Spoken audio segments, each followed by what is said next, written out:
watching a presentation of the Stags Sports Network here, as for the first time since 2018, Fairfield and Yale square off at Rafferty Stadium on the campus of Fairfield University. The Stags come back after a 3-game road trip to the friendly confines. Meanwhile, for Yale, they're coming off of a difficult one last Saturday against Penn State, losing by 17 goals to 7. Hey everybody, alongside Brindley Anderson, I'm JJ Duke, and Brindley, it's one of those games right now that this is a nice litmus test for both of these teams, with league play starting pretty much next week.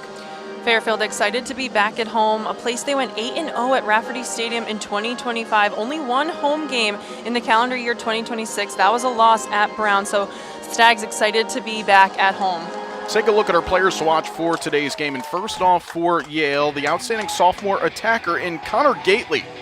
Gately, the sophomore, tied for first in the Ivy League for assists per game at 2.5, coming off a 3-assist performance in that loss to Penn State, as you mentioned. Yeah, already 4 points per game as well, which is 5th best in the Ivy, where every team in that conference is either ranked or receiving votes in the 2 national polls. Meanwhile, for Fairfield, someone that they're going to have to rely upon on both sides of the ball here in this afternoon is the talented senior from Glen Rock, New Jersey. That is Will Consoli. Consoli leads this Fairfield team in goals with 9. He can also facilitate out of the midfield. Had that game-winning assist in that game last week versus Providence. And knowing Yale can have success in unsettled play, Coach Baxter wants Consoli to be a force on both sides of the ball today. Yeah, with these two schools that are separated only about 25 minutes or so on I-95. They haven't had a meeting between the teams since 2018, though a handful of the meetings in that what was a year-to-year matchup between 2013 and 2018 often enough was decided just by the 1 goal. When we spoke with head coach Andrew Baxter in the build-up to this, he said his group are very much still looking for that 60-minute performance, but it was a classic CAA game last Saturday up at Providence, a 1-goal thriller that saw Fairfield win by 8 goals to 7. Owen Hirsch, that you see in the middle of your screen, the graduate goalie, made a save right at the buzzer to preserve the victory. And you feel like, Brindley, those types of games can really give you that boost, especially for a Fairfield team. A week and a half ago, they lost against Sacred Heart in a game that they were up comfortably. As we're coming into March, you want to get away from learning about your team. You want your team to be playing that 60-minute consistent game now that we're heading into league play and heading into March. And that game, especially in that 4th quarter, you learned a lot about this Fairfield defense. At face-off, it is going to be Nick Waymeyer for Yale, the sophomore, currently facing off at 47%, going up against Daniel Davis, who's at 52, and Fairfield win the opening draw. But a misfire from Davis, pressured on the ball by Luke Mahalik, and the junior long stick will get it first for Yale. Now, really fascinating in this matchup because you have 2 teams led by the Andes or the Andrews, whichever you want to go at it. They're going to go against 10-man rides on both sides of the ball. As, of course, Fairfield's head coach Andrew Baxter was the defensive coordinator for Yale, working with Andy Shea, that delivered a national championship in 2018. So, really, to say that both of these teams know each other to a T is a bit of an understatement. And both teams want to create chaos, take time off that shot clock for these offenses. Both can go fast in transition. As Luke Pascal tried to set a pick, but he was barreled over, and Andrew Caston comes away with the GB, and after a turnover, Fairfield will reset.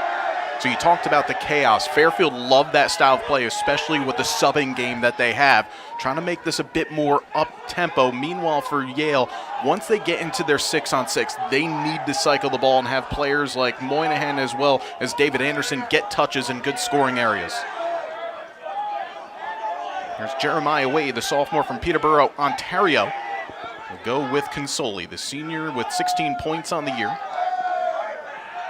A Fairfield offense that's 4th in the CAA in goals per game at 11.4, going up a Yale defense that is bottom of the Ivy in goals allowed per contest at 12.25, but you take away that 17 goals that they gave up to Penn State, that number is much lower. Consoli dodging and scoring! Well, we talked about his defense, but don't forget about his offense. The first settled possession for Fairfield. Great ball movement here, getting everybody a touch early on. And then you see Consoli just taking it 1v1. There's going to be a little bit of a 2-man game here. And then he's just going to get his hands free, switch over to that left hand, and go right over the shoulder of Ben Friedman. Friedman, the Scarsdale, New York native, but familiar with the Nutmeg State as he played his prep ball at Taft. Beaten stick side there pretty cleanly. Friedman came in and had almost a role-defining game against Boston University, a ranked victory back on the 21st, where he made a 21-save performance and pulling off a couple of worldies to knock off the Terriers, who at that point were 15th in the country. A face-off violation on Fairfield will give possession to the first year, Sean Grogan. 9 goals on the season already for the Louisville, Kentucky native. One of many talented first-year products that Coach Shea has to work with. 13 of them on the roster, and the majority of them have already gotten a good amount of run in this early season. And that's a theme that you're going to hear a lot about this Yale team. A lot of turnover, but it's an exciting thing as well, Brindley, for Yale, where they can play so many young players and get experience before their first Ivy game. And Coach Andy Shea saying these first-year players not afraid of the big moment, playing teams out of conference like BU and Penn State, getting them ready for a tough Ivy League conference. As a quick stick from David Anderson going wide. Anderson, one of those players that really kind of got into his groove with the 5-goal performance against BU. And he's one of those players, a senior on the attacking end, brings experience, can help the younger guys. Yale's still searching for that it guy on offense, the one to control things. So far this season, it's been Gately. And a stop by Hirsch. I don't know how much he knew about that. Effort from Pascal, but the pass goes over the mark. Was that kept on? No, it wasn't. So a turnover from Yale. That one definitely caught pipe off the bounce. I think Hirsch actually took it off the head and deflected it on the post. One would say that he saw it well. I don't think he saw any of it. Just was really square to the effort.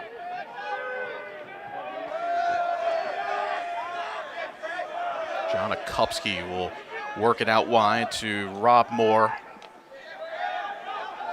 Where there is experience, though, for this Yale team, it comes on the back end, led by the captain, Patrick Pisano, wears 23. Pisano, who was an Ivy League honorable mention a couple of years ago. This ball kept alive by KJ Delane. Eventually found its way home to Devin Lamprin. Now with Gilbert, the senior. 16 points already coming into today's action. Gilbert, saved by Friedman. But a loose rebound. That ball was scrapped around right at the edge of the crease, and eventually it's put home. KJ Delane finding the loose remains and said, hey, I'll put this one away. Ben Friedman for Yale makes the initial save here, and then ball around in front of the cage. As a goalie, you want to try and save that. Keep it in the crease or have your defenders pick up the ground ball. And then KJ Delane goes off his stick last, so he gets credited for the goal. Any way it can go across that line, Fairfield's going to take it. You know, watching that replay back, I'm not sure how much Delane touched that ball through, but you know what? If you're a goal scorer, you're going to claim everything. And KJ, who had the game winner against Providence last Saturday, scoring it with a minute 38 left to go. Give him now 7 goals on the season for the former Merrimack player. And there is Pisano on the ground ball, someone who's already gotten 9 of them in the early season, trying to get it going in transition. A good recovery by Julian Radosic, wears 27 for Fairfield, the consensus honorable mention All-American last year and the CAA Defensive Player of the Year. Working with a little bit of a changed defensive core. Unavailable is Eli Adams, so Austin McClintock drops down, he wears 39. Also seeing Alex Meyer wearing 41, playing long stick. That effort goes wide. Meyer, the former Fairfield prep player, 2-time All-State selection. Having really one of his first big run-outs at home, but it is a familiar facility. Of course, this is where prep play their home games. But Yale are on the board. Nick Boudreau with his 2nd goal of the season.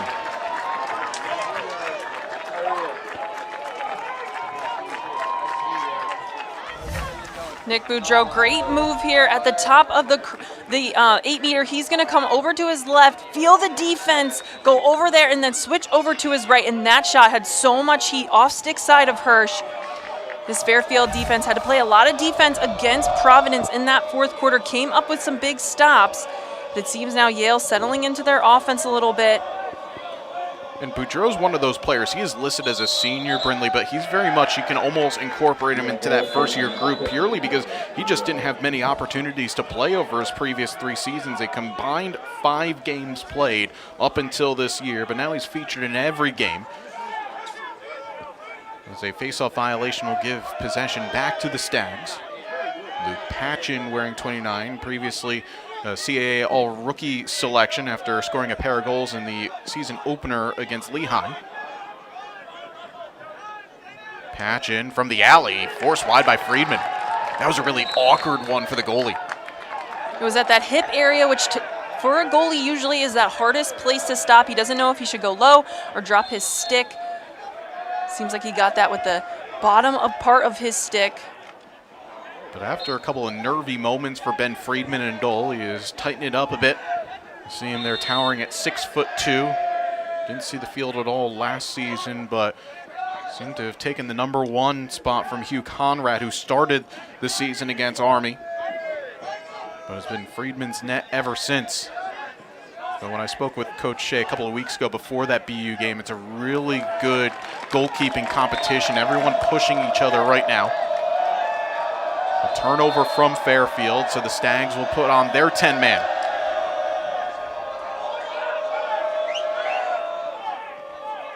Remember when the last time these two teams met here back in 2018, it was really when the 10-man was starting to come into existence for Yale. Fairfield had absolute fits trying to break it down. Then, of course, Coach Baxter comes over to Fairfield and brings that right with him, so more comfortable seeing it. And if you can successfully have a good 10-man ride like both of these teams do, you can cause turnovers. And even if the offense is able to get it over the 50, you're still taking a lot of time off that shot clock, making them really work to get it into their offensive end. Cole Cashin, the junior from New Jersey, goal and assist last week at Penn State. Really tough day at the office for the Bulldogs, where they were trailing as much as 11-2 in the third quarter. Then we're able to find a little bit of late offense. Moynihan will give it off to Gately. Moynihan saved by Hirsch and able to snap it in right before it crossed the goal line. Good ball movement there from Yale. Hirsch coming up with the save.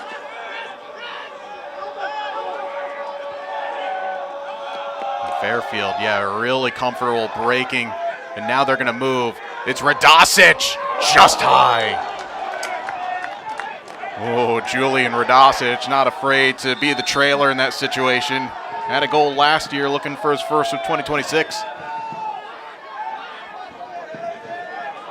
But it's that sub game that associate head coach Adrian Torek-Orban brought over from Robert Morris that really has made Fairfield step up to that next level. It's a nifty kick save there from Friedman. Will allow Eric Platten to break. I mean, Brindley, we talk about the styles so much. I'm not saying that Yale are not a team that cannot play tempo, but they're definitely a team that's much more comfortable in their 6-on-6. We've already gotten the countering 10-mans against each other. This is one of those where you're ultimately just playing a big game of chess right now. And you can see Yale going quick in transition, but if they don't have the numbers, if they don't have an obvious, 3v2 or 4v3, they're pulling it out, content to work their 6v6. Good area for Boudreau, but took a hit as he let that one fly from Bryce Rubiak.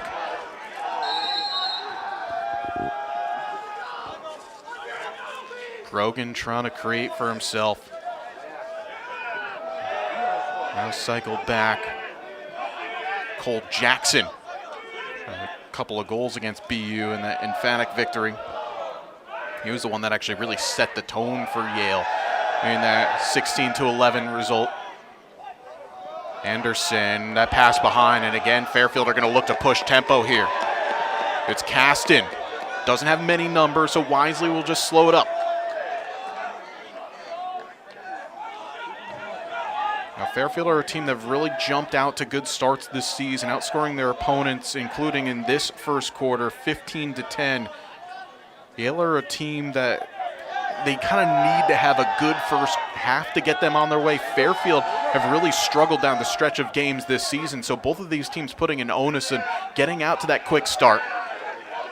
At Fairfield, I mean, it is just 5 games, but they are a -8 in fourth quarters alone this year.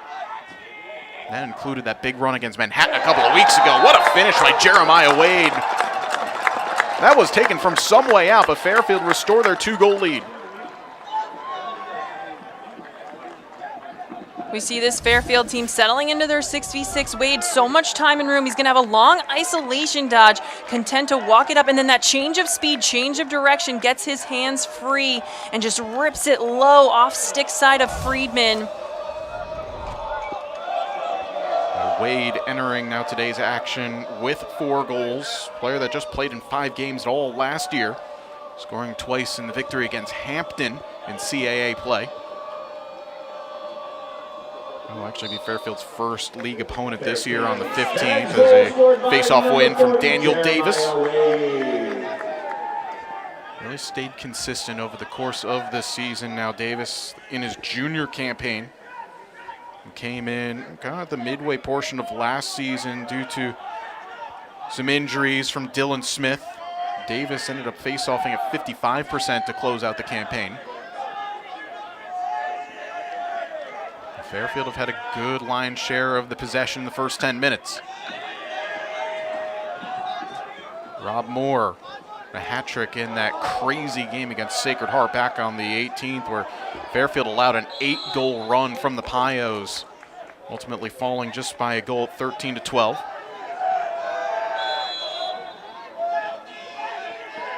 That pass did take a deflection, so it'll stay with Fairfield. Plenty of time left on the shot clock.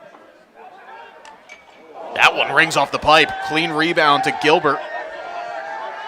Reset to 60. And Fairfield shot selection and shot efficiency has been good. Already 9 shot attempts, including the post.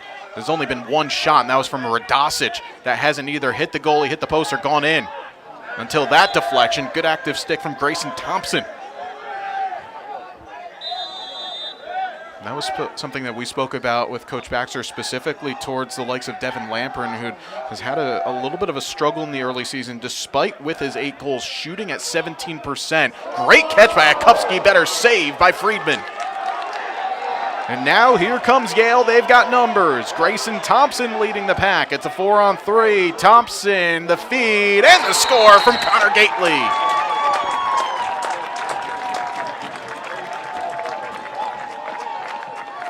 Yale knew they had the 4v3, knew they had the players up. It doesn't have to be complicated here. Just coming down, turning defense into offense. Great save on one end, and then just finding the open guy in transition. That's all it takes. Move the ball, find that open guy, and it's Gately who puts it away at the top of the crease. And that is the first career point as well for Grayson Thompson with a little no-look assist. Gately now 7 goals in his sophomore season. Player that appeared in 10 games, but really limited action, just the 3 points. Ben Cuomo with the face-off win, the first year from Columbia, Maryland. Facing off at 42%. You feel like for Yale, the offensive and defensive pieces are there, but for the Bulldogs, they really need to get things going at the dot. And graduated players all across the roster last year. As here comes a double, but really well wriggled out by Grogan. The likes of Anthony Annunziata and Nick Waymeyer and Ben Cuomo can get going in a really difficult Ivy League to navigate. Yale, you feel like they're just going to be fine. Yale picked 4th in the preseason to finish in that Ivy League. Such a competitive conference. You have teams ranked, receiving votes. You have Harvard, not too long ago, upsetting #1 Syracuse. Cornell always in the mix as the reigning national champions.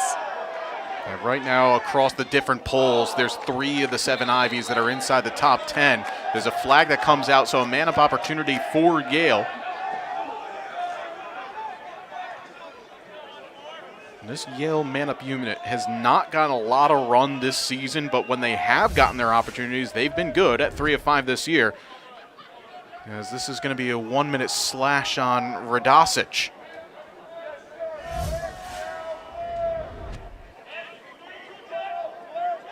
Say this for Julian, that's a little bit unlike him.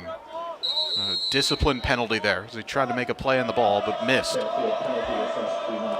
Fairfield man down this season, 44%. Really, the special teams have had issues, and, well, that was comfortable for William Sheehan from low to high, and we're tied at 3.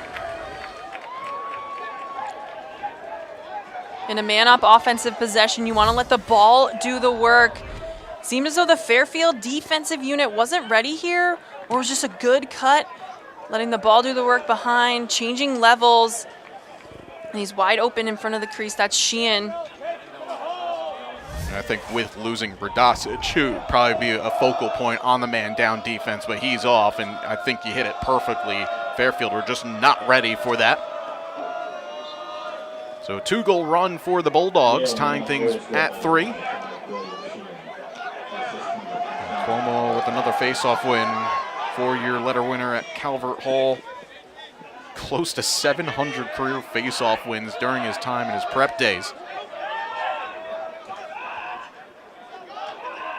Here's Sean Grogan, a really prolific prep career at Culver Military Academy, 126 combined points in his final 2 seasons there. He's nicely carried that over with 12 points through 4 games. Dylan Plakicki, another really exciting prospect from Warren, New Jersey, the Pingree School. He wears 43 in on this set. That one is wide and high from Cashin. You can tell this Yale offense picky in the best way possible about their shot opportunities. They want to take quality shots. Already 10 today, 5 on cage. Again, that comes back from that conversation I had with Coach Shea prior to BU, is if they can get things moving around, you have players like a Peter Moynihan who can put them away. That one going low, and now Yale, their first lead. Yale putting together a 3-goal run. As I mentioned, picky about their shot opportunities, taking quality looks on cage.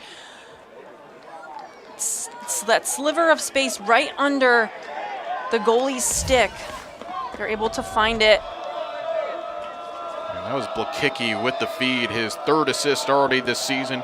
And I remember Coach Shea speaking about how Dylan kind of just forced his way into the lineup and forced the coaching staff to say, yeah, for some of the younger players might just want to work their way in. No, you spoke about how these young players are not afraid in the moment. Well, Blakicki right there, not afraid of finding the right pass. Another face-off violation on Daniel Davis. Both teams are racking them up here early. That's the 2nd on Fairfield in the quarter. In this Yale offense, 4 goals, 4 different goal scorers. We talked about Connor Gately in the open. He's got one of them, but so far for Yale, a spread out offensive attack. Getting a lot of guys involved. Yeah, a lot of guys involved, but none of them being Sean Grogan just quite yet.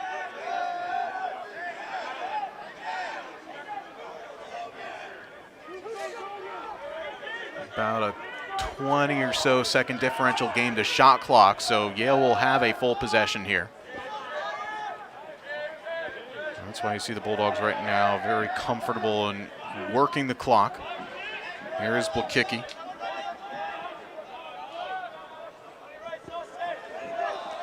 Grogan, good pick game once again, trying to create separation. Now Grogan's got the shorty on him. Grogan dodging, puts it wide. Good work by Shane Elliott to stay right with him. 13 left on the clock.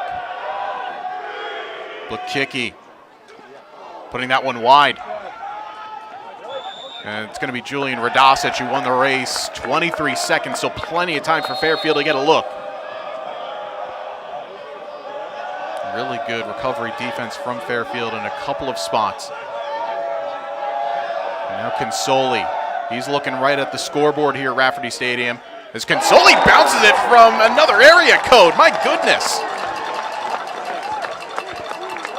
I'll say this for Ben Friedman. He's going to want this one back. A shot from that far out probably shouldn't go through. Will Consoli took a look at the time remaining, saw 9 seconds left, says, I'm just going to take it myself, uses the turf to his advantage, that high bouncer, so hard for a goalie to read. When a player looks like they're going to bounce the shot as a goalie, you immediately drop low. But Consoli, they're using the turf to his advantage. And that bouncer hitting top right corner. And I mean, that's also knowing your facility as well. Because that ball bounced, I want to say, a good 8 yards in front of the cage. And still found its way home. Another faceoff violation on Fairfield. Quickly go Yale, but Radosic with the caused turnover, and that will do it for the first quarter. But an entertaining one at that. Both teams finding the back of the net 4 times. Will Consoli with a pair. And we will head to the second in just a moment as you are watching a presentation of Fairfield Men's Lacrosse here on the Stag Sports Network.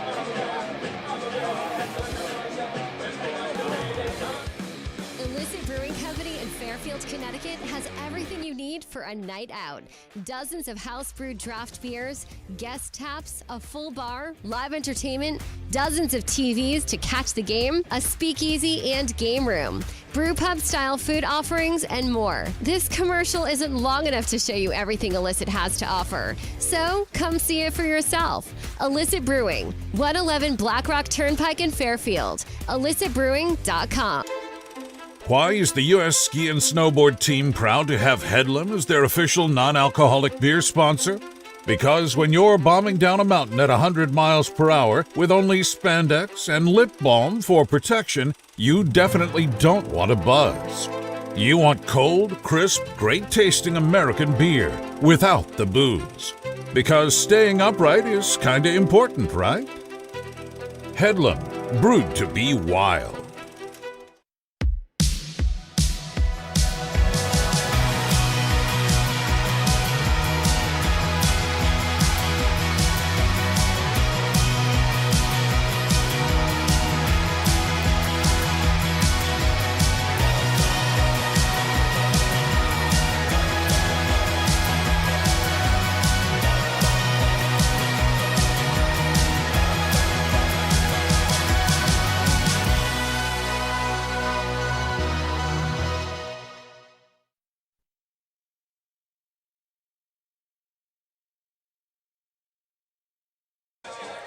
Welcome back here to Rafferty Stadium on the campus of Fairfield University. Andy Shea currently giving out the orders after the first quarter of action as both of these squads tied at 4.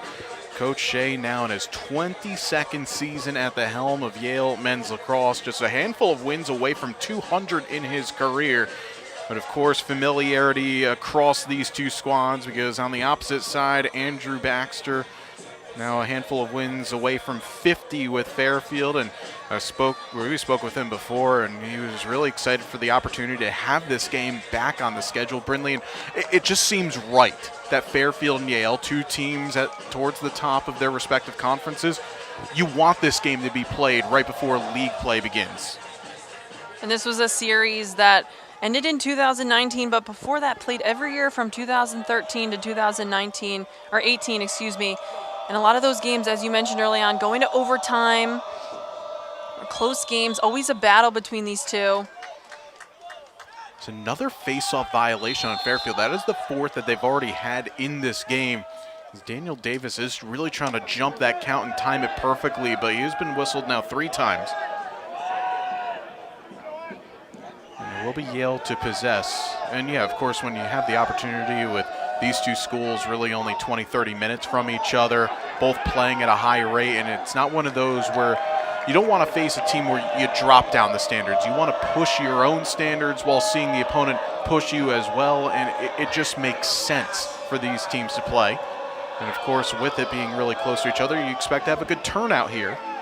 And my understanding is this game will be returned next year at Reese Stadium. And as a coach in your out-of-conference scheduling, you want to challenge your team, give them good opportunities early on in the season to work through some things, face some teams that are really competitive, because your conference is your conference. You know you have to play those certain teams, so when you have a little bit of decision-making in your non-conference schedule those hard, competitive games. Nice save by Friedman, going up tall to deny Consoli. This is the first of a couple of games for both of these teams against their opponent's conference Yale will take on Hofstra later on the season down on Long Island. And for Fairfield, this is the second of 3 games against Ivies. They played Brown in their home opener, then Yale today. Then on Tuesday night, our lone night game here at Rafferty Stadium, it'll be Dartmouth coming to town. A really improved Dartmouth team from a year ago. A 5-win improvement. They're knocking on the door of breaking through to get into that Ivy tournament. And what a finish from Cole Jackson. He loves a long-range effort. He had a couple of them against BU.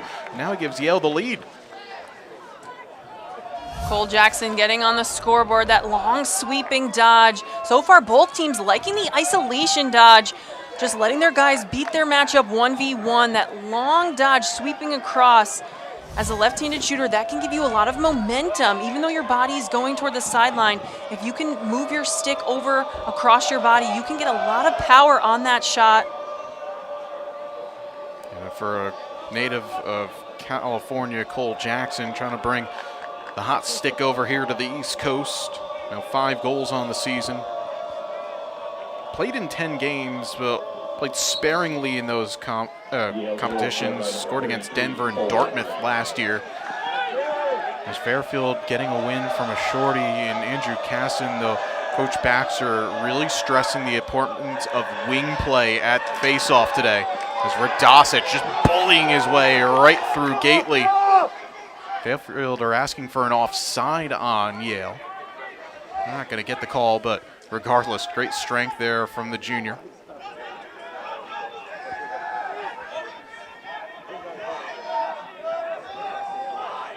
Here comes the sub game as KJ Delane back on there. Now Thomas Connolly, who we saw a bit of run from the freshman from Carmel, New York in that previous game against Providence. He wears 3.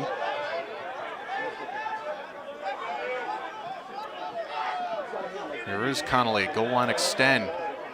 Delane. Gilbert with the hezzy, couldn't create any separation. Lamprin, past 1, past 2. Lamprin trying to wrap it around, saved by Friedman. He's really come into his own, Brindley, after a couple of tough ones that he's given up in the first. He let that first goal go past him stick side high, and since then has seen the ball well. That's his 5th save. And this is a Fairfield team, shoots a lot, but so far today they've taken quality opportunities. So he's making tough doorstep saves. That one from KJ Delane, I think a little bit of a rushed opportunity. Could have moved the ball, still had some time to work on the shot clock. Jackson now, again, has got that ISO dodge. Able to find Anderson. Reverse near side. This is Asher Ziv, another talented first year from Warren, New Jersey. Oh, Yale really moving the ball around well, but dislodged at the last moment. That was Nate Livingston putting off the shooter. That was great ball movement from Yale, and then Fairfield at the last second causing that turnover. And Radosic again taking on all comers. But of course, as I say that, drops the handle and says, all right, I'll just bowl right through another guy. This time William Sheehan.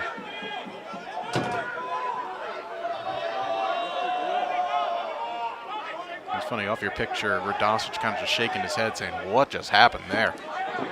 Did all the hard part on the clear, and Fairfield will go back to work. Already half of the shot clock off. Oh, great find to Lamprin, just high. Oh, that was a good skip feed to find Devin Lamprin in space.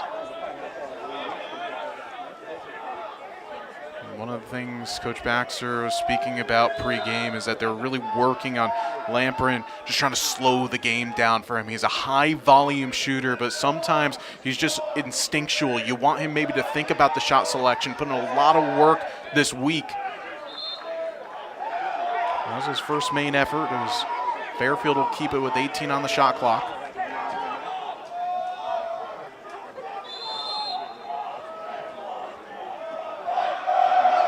Now Moore. Gets to X, reverses. 6 on the clock. Fairfield have to go here. Consoli's asking for it, but it's just dumped into the corner. few looks on cage there for Fairfield. The Yale defense doing a good job. Good work by Pisano, just a dodge past a couple. And Yale break the press. Now they'll try to go a little bit here. Anderson scores! Well, there was a little bit of hesitation on if there was going to be a slide coming from Fairfield. They elected to stay home, and David Anderson puts it away. Yale up by 2. Yale going quick in transition. Sean Grogan, when he has the ball in his stick, it seems like the game for Yale on the offensive end slows down. He's just able to find those open guys, and it's Anderson, another Yale player, getting in the scoring column. So far, really spread out for them offensively. Yeah, Anderson, a really tough go of it in the first couple of games of the season against Army and Marist. He had the volume of shots, he had the shot selection, but the ball wasn't falling for him. And now we're starting to see what he can bring to the table as Daniel Davis wins quickly. But a great trail check from Luke Mahalik puts it over.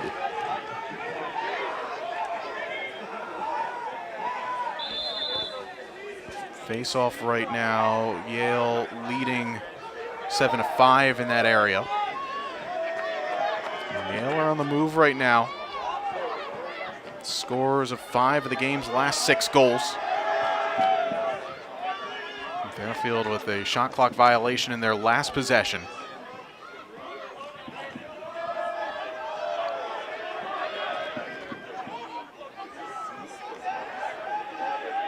Logan Bryant with the pass in the middle. Gilbert just couldn't get a look off as Pisano was draped all over him. Bryant wearing 35 scored a couple of goals in his debut against Manhattan. That was knocked down and picked up by Mahalik. The first couple of possessions for the Fairfield offense in this second quarter, getting a little tightened inside, packed in, not a lot of room for guys to work and dodge. In that first half, they were having success when all the offensive players were spread out, moving the ball, making the Yale slides longer, more difficult for the defenders. And it's a credit to both what Pisano has done and Mahalik as well. They're not really giving anything in the middle. It's Luke Pascal trying to dodge.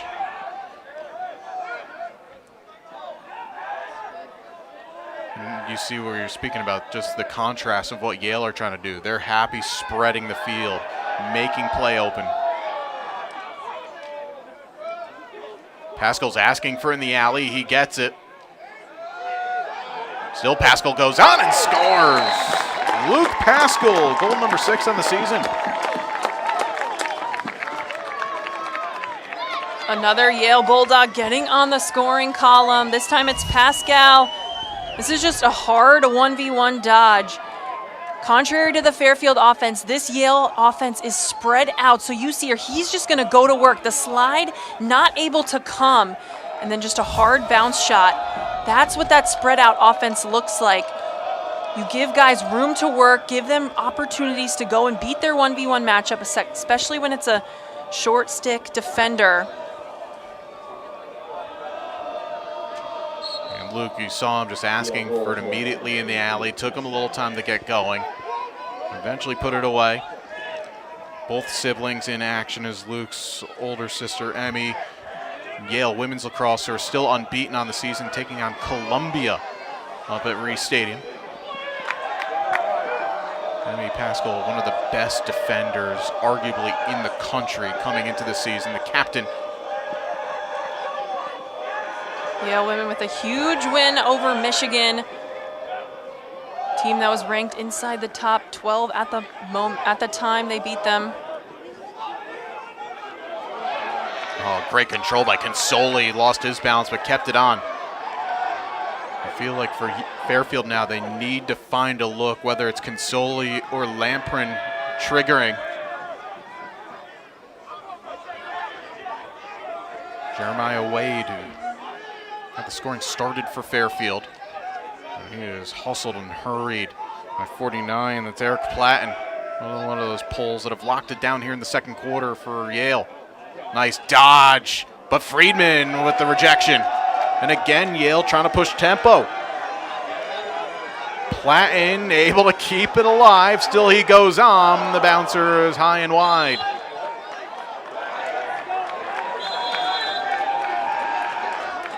funny again because I called that Yale game against BU, and Friedman settled in. It took him a moment to get him going, but the flow of his passing game has really taken a big upturn just in a couple of weeks' time. And I think part of that, Brindley, is just the familiarity of playing with the guys in front of you for a couple of games now. Seeing more shots. In that BU game, 21 saves. That's a lot of saves. That's a huge number for a men's goalkeeper. And a lot of them were grade A's and coming away with some acrobatic saves as well, having to go post to post, low to high. A two-time U.S. Lacrosse High School All-American at Taft. Took a year to finally get an opportunity, and now Yale are cashing in on every opportunity on offense. Sean Grogan putting it away. I talked about earlier, when Sean Grogan has this ball in his stick, it seems as if the game slows down. You see here, nothing fancy, just gonna come up that left alley from the crease and just put a hard shot on cage. Yale offense getting a lot of players involved.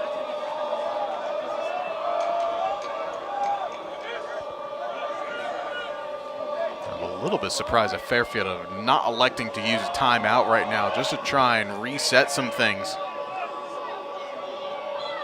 It seems like Yale are getting the shot at will when they're in the 6-on-6. Face-off violation on the Bulldogs is Nick Waymeyer.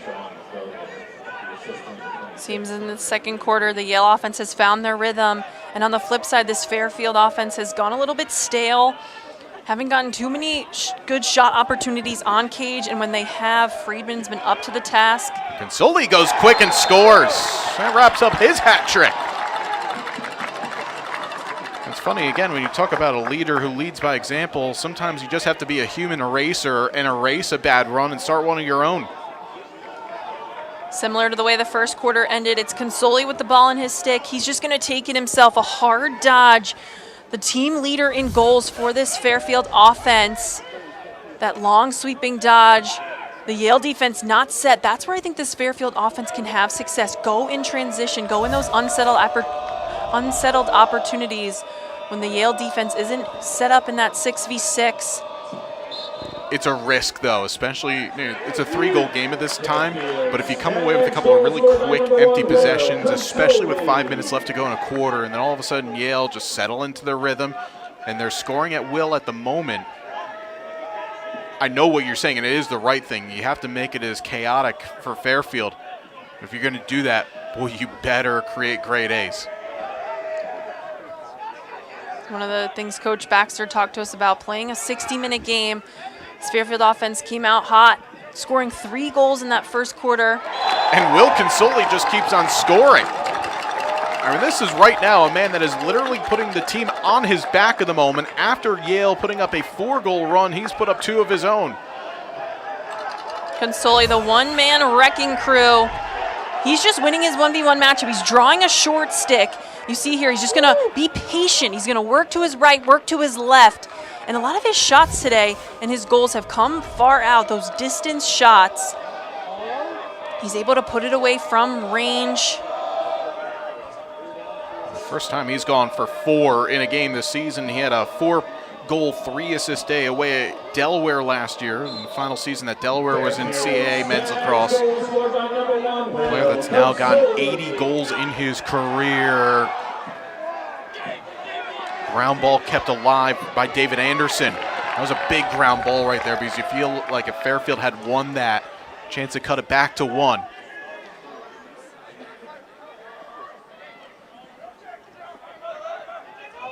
Grogan. And puts it away. My goodness. Sean Grogan had a pole just wrapped all over him. That was Austin McClintock, but he was able to get loose and put it away. This is going to look similar to Sean Grogan's goal a minute ago. He's going to drive up this alley. The defense is going to be there on that shot he scored on a moment ago. And this time, keeping the stick in his left hand, he's going to read the defense. And that's one of those shots, if you're Hirsch, you want to hug your post, cut down that angle. We saw Fairfield, that quick 2-goal, that Will Consoli run. And now it's Yale able to answer back. Hirsch right now has just made 3 saves in the game's first 26 minutes. Yale, 19 total shot attempts, 12 of which are on target. That's not a rate that any goalie wants to see. There's a faceoff violation on Jonathan Lewis. Lewis, that was just his 4th faceoff take, and he came in late against Providence and won a couple of really big ones for his team. In the face-off an area of the game, I think both teams still trying to figure it out. We've seen a lot of face-off violations today. If this game gets close in the 4th quarter, those face-offs going to become crucial. So both teams still trying to figure it out at X.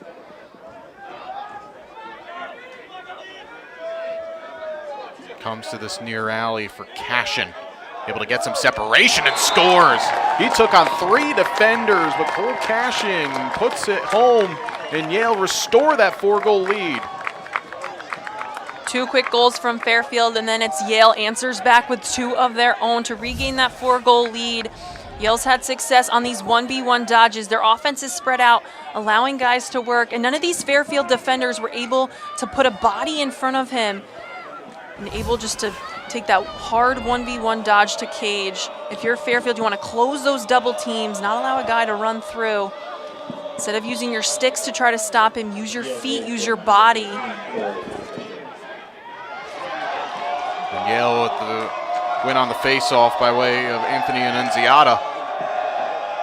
The only way that Fairfield have gotten stops in this game is by caused turnovers. Anything that Yale is getting in their flow of the offense has been put away. This does become a clear, though, however. And Yale get it across with 3 on the clock.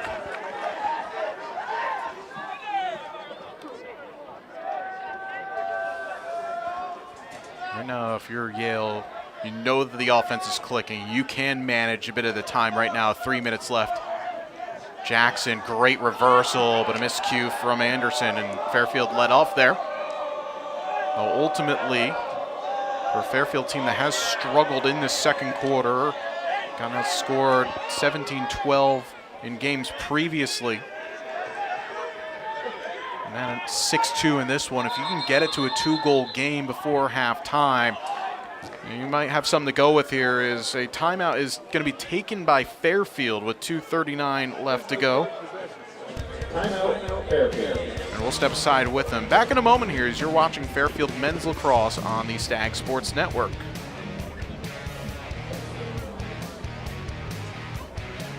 Fairfield Athletic. In an unpredictable world where every moment matters, imagine the peace of mind that comes from knowing your loved ones, lifestyle, and business are all protected. At Meridian Risk Management, we offer tailored solutions, whether for personal, commercial, or benefits insurance. We are here to safeguard what you value most, so you can embrace every adventure ahead. Meridian Risk Management, because your legacy deserves protection. We're sorry that we only serve crispy, crunchy, juicy chicken. We're sorry that we only use the best ingredients. We're sorry that other chicken sandwiches just don't do it anymore. We're sorry that it's so good. The best chicken sandwich I've ever had.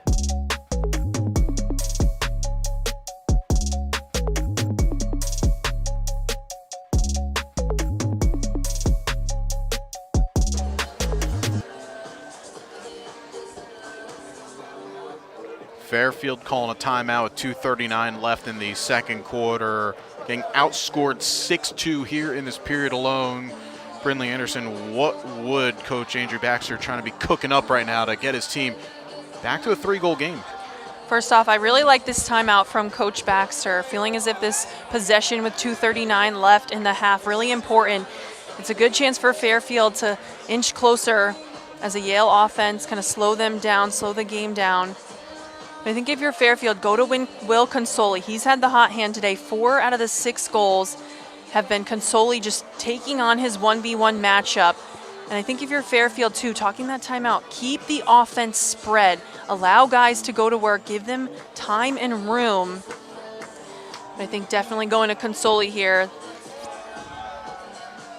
And it's a crazy one as well because it's one-on-ones that he's been getting, but he's literally scoring at will right now. Pun completely intended, because anything that he takes has gone in, and even including a bouncer right at the end of the first quarter from almost the edge of the restricted line. and somehow still beat Friedman. And here is Consoli. Trying to pull now, and Konrad Miklaszewski. And Miklaszewski was able to get a piece of it. And that is not what you want as a coach, to diagram a set play and not even get a shot attempt. And Fairfield still had 50 seconds to work on the possession clock. So although the time dwindling in the first half, still time on that possession clock. Yale able to break the 10-man. Here comes Tristan Ghosh. Reverses. Shot goes wide. Ooh, that was a good look from Grogan.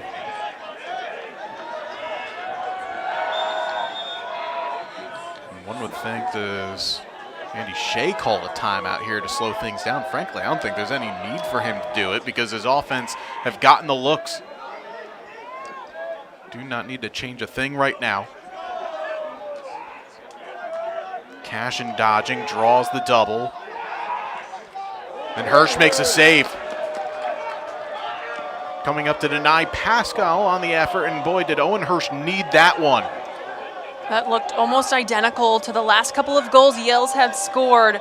It's been those long-range shots that have beaten Hirsch. There he's able to come up with the save. Radosic getting the rebound. Fairfield have to go with just two, and it's going to be an offside nonetheless on Fairfield. Mistakes in each of the last two possessions. Now Yale can hold for the last. If you're a Fairfield, that's one you want back.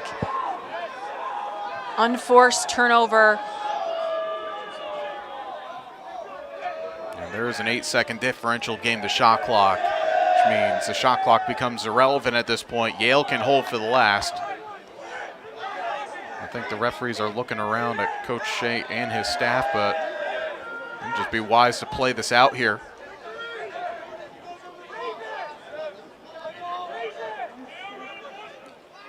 If you're Yale, you're going to want to start to attack with about 25 seconds left. Give yourself a chance for a rebound.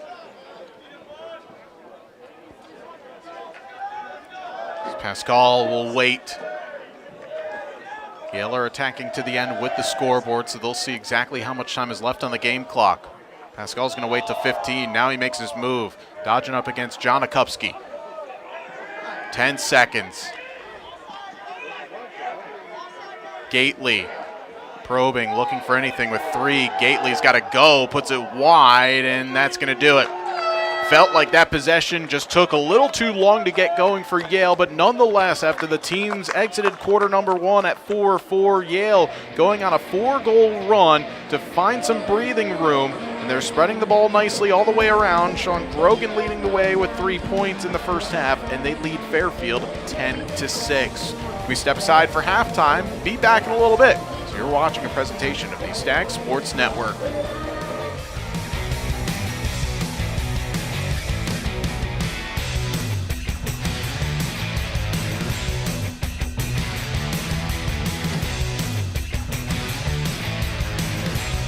Why is the U.S. ski and snowboard team proud to have Headlam as their official non-alcoholic beer sponsor? Because when you're bombing down a mountain at 100 miles per hour with only spandex and lip balm for protection, you definitely don't want to buzz. You want cold, crisp, great-tasting American beer without the booze. Because staying upright is kinda important, right? Headlam, brewed to be wild.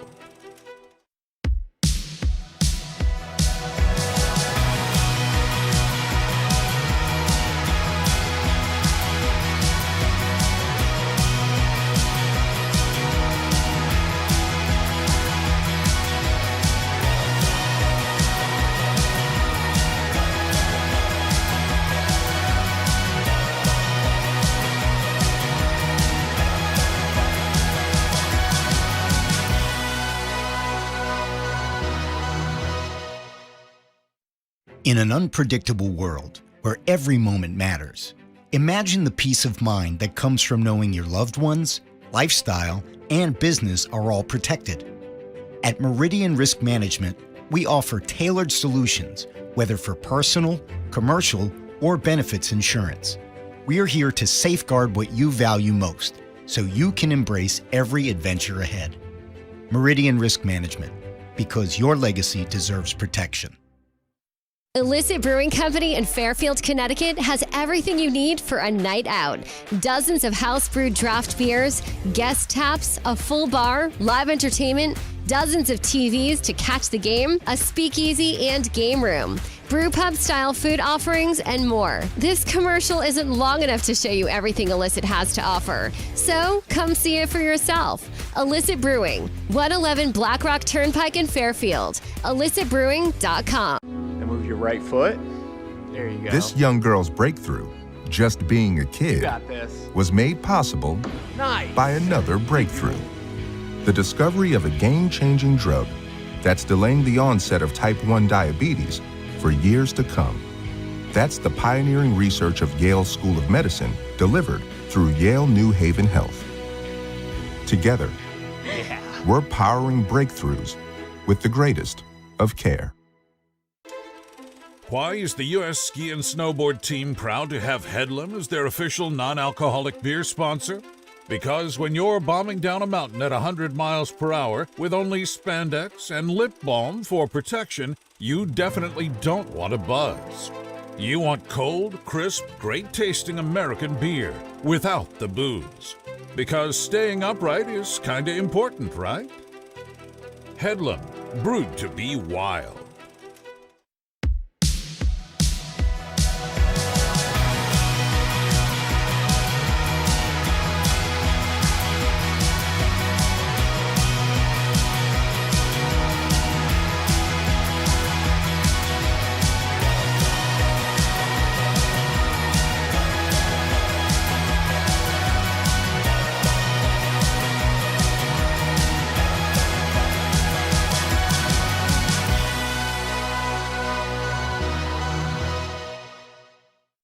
In an unpredictable world where every moment matters, imagine the peace of mind that comes from knowing your loved ones, lifestyle, and business are all protected.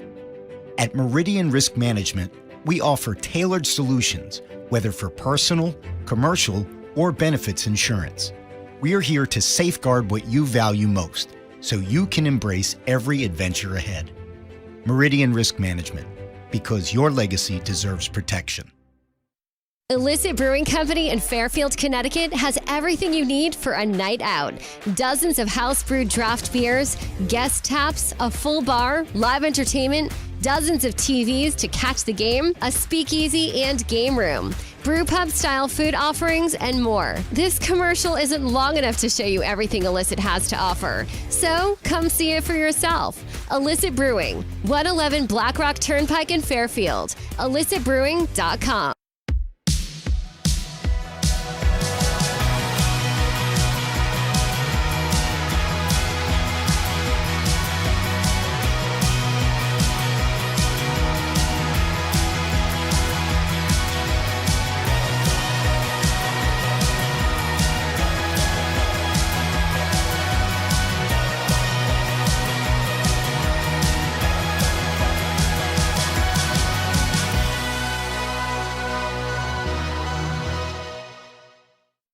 In an unpredictable world where every moment matters, imagine the peace of mind that comes from knowing your loved ones, lifestyle, and business are all protected.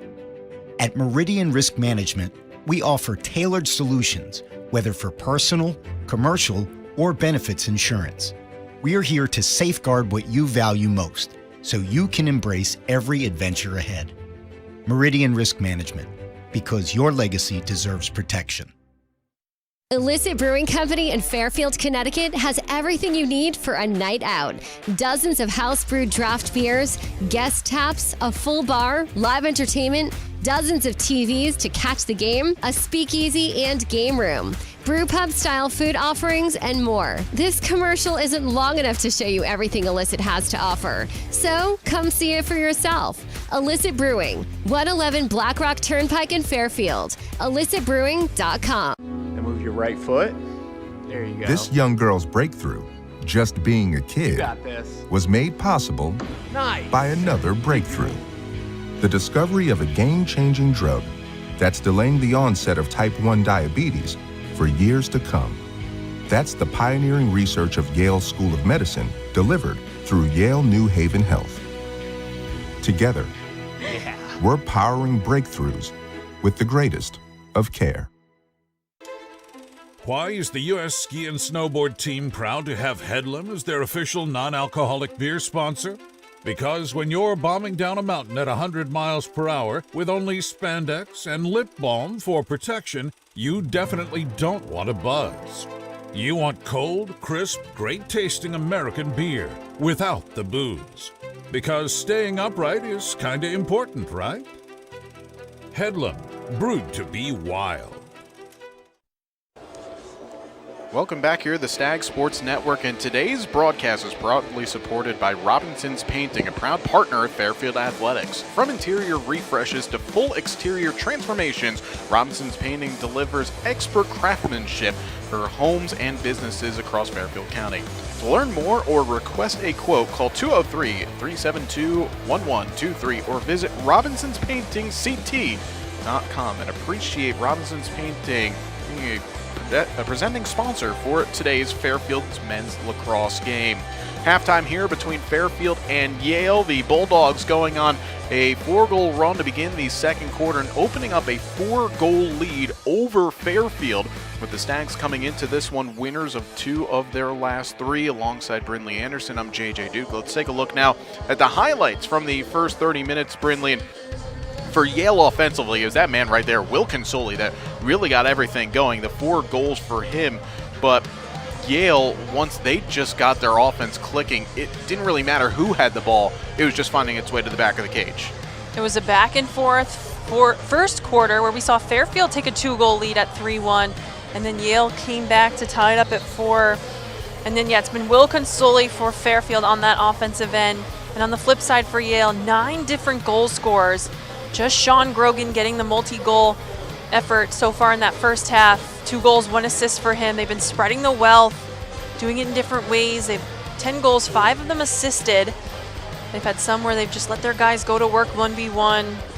It's been a tough day for Owen Hirsch in cage, just 4 saves.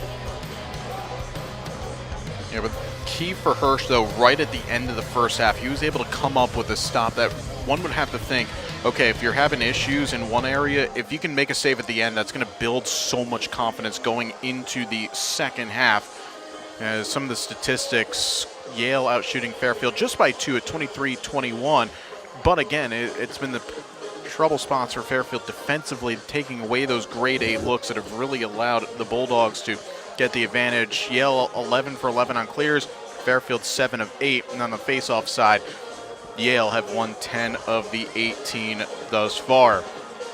Not going to be the only time we see a Fairfield and Yale squad square off against each other this spring, or in fact actually in the next few days, as softball will square off. That's Fairfield at Yale on Wednesday at 4 p.m. Yale will actually come back here on April the 8th, and then Brian Ham's Yale Bulldogs baseball team that won the Ivy title last year will come over to Cookfield. That will be on March the 31st.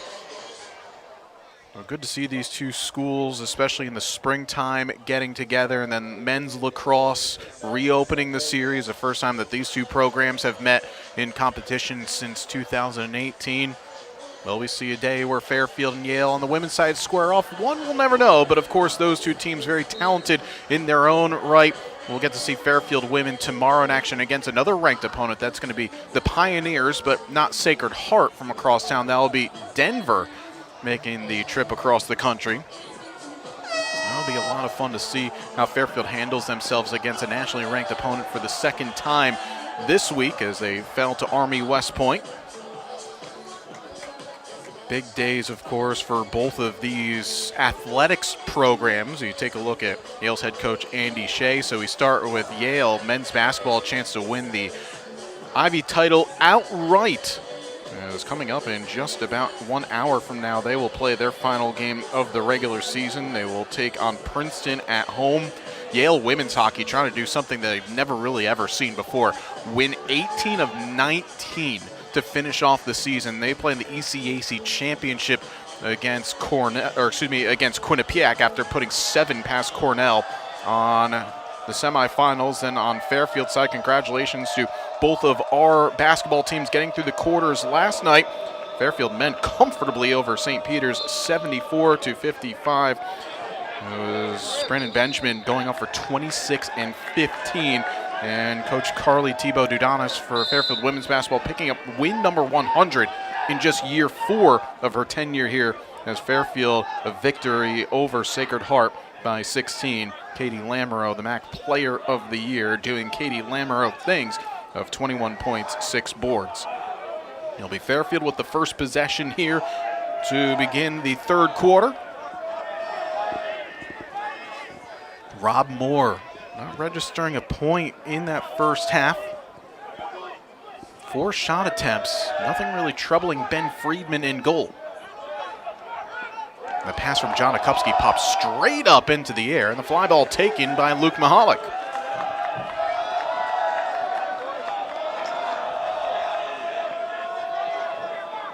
So that's 3 straight possessions, Brindley, offensively for Fairfield, going back to the end of the second quarter where Fairfield get no looks, no shot attempts from it. And a couple of those were coming off of designs, either off of a timeout of the interval, but an offside against Yale gives the ball right back to the Stags. Let's see if Fairfield can capitalize on a Yale mistake. They didn't have many in that first half. One area Yale was able to create Fairfield turnovers into offensive possessions. The teams are just combining for 13 turnovers in this game, as another shot from Consoli gets stopped by Friedman. It really feels like anything that Consoli puts on frame is on target. Another quality look from Consoli, just a good save from Friedman. A great check as Akupski lost his stick. That was Flynn Leonard, but it's taken away. Lamper, an extra feed, and Fairfield strike first here in the third. Turnovers from both teams. Jake Gilbert gets the goal. I was just talking about Fairfield turning Yale mistakes into offense. This is a great example here. Ball goes on the turf, Yale trying to clear, and it's Lamper not giving up on the play. Could have taken that shot, opts for the extra pass, and then it's Jake Gilbert. Need more players on this Fairfield offense to get involved. It can't be all on Consoli's shoulders. And that's one area if you're Fairfield. Turn those Yale mistakes, they don't make a ton of them, but turn those mistakes into offensive possessions. Gilbert, who just got to the 100 career point mark last game against Providence, picking up his 70th goal in his career, and a violation from Nick Waymeyer will give possession back to Fairfield. And again, I love the decision that you spoke of with Lamprin, knowing that he could have taken that look on his own, but this is what we spoke about in the first half. Coach Baxter really wants him to become that decision maker with the ball. It's okay to be instinctual. He's got the capabilities, but also create, and not only for himself, but for others. And what was so great about that is this assist is he looked like he was going to cage. He pump faked like he was going to shoot. And that time he now becomes the goal scorer, and Lamprin rings both posts, and it goes in. This time he takes it himself. That pump fake got the goalie on the first one, opted for the assist. This time it's a 2-man game. Rob Moore draws both eyes of the defense, and then Lamprin just slips into space, ricochets it off both pipes. We've mentioned his shooting, takes a lot of shots. So far in this second half, already an assist and a goal. That's what the talent that the sophomore from Pittsfield, Mass, can bring to the table. 37 points last year to the CAA All-Rookie team. And now a dozen in year number 2, and another violation on Waymeyer. We saw a number of face-off men from both teams really try to time up that whistle, but it seems like everyone's just a bit jumpy here on this Saturday. And it's been both teams. We've seen both teams face off violations, an area of the game no one's really been able to figure out yet. And Friedman able to take that one and blocker it away. You can hear that from up here, but here comes Pisano on the break. He's got Grogan. Extra man, but the pass goes behind him. It was the right decision to find Flynn Leonard, but Fairfield come away with it, and a flag comes down as there's a Fairfield player down behind the play, and the referee's just going to bring everything to a halt. That is Ronan Shipian. No, excuse me, that is Alex Meyer who was down. There was a hit after the turnover.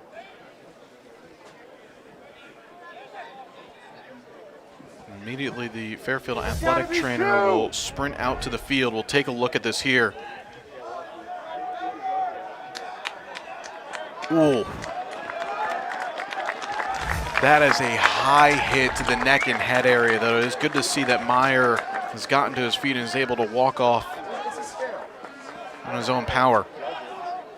Been a relatively clean game from a penalty perspective. Just one flag in that first half. Yale was able to capitalize on the man-up opportunity. I think this one's going to be a locked-in minute. This is one of those, I think if you had video review, you might have taken a look at that one, but it is going to be a 1-minute locked-in penalty on the Yale captain, Patrick Pisano. Well, we saw when Fairfield went man down back in the second quarter, it was Julian Radosic who went down, and Fairfield looked out of sorts. It was just a quick man-up goal for the Bulldogs, and now the Yale captain will sit, see how Fairfield can adjust.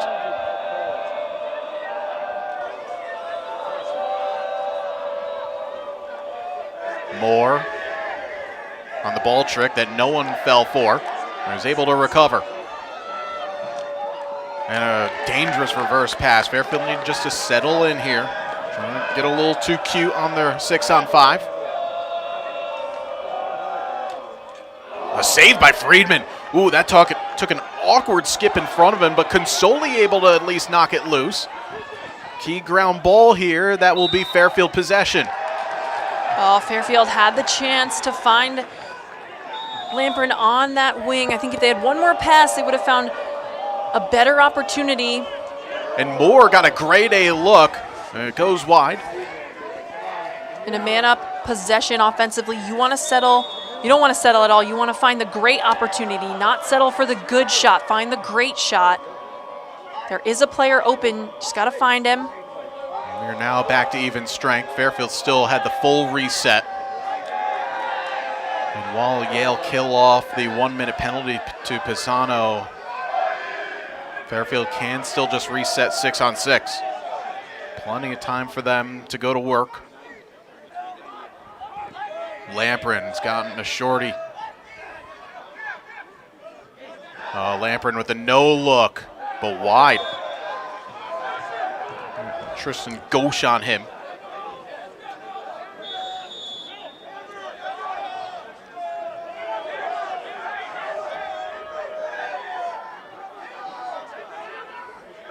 KJ Delane. Now comes to Luke Patchen.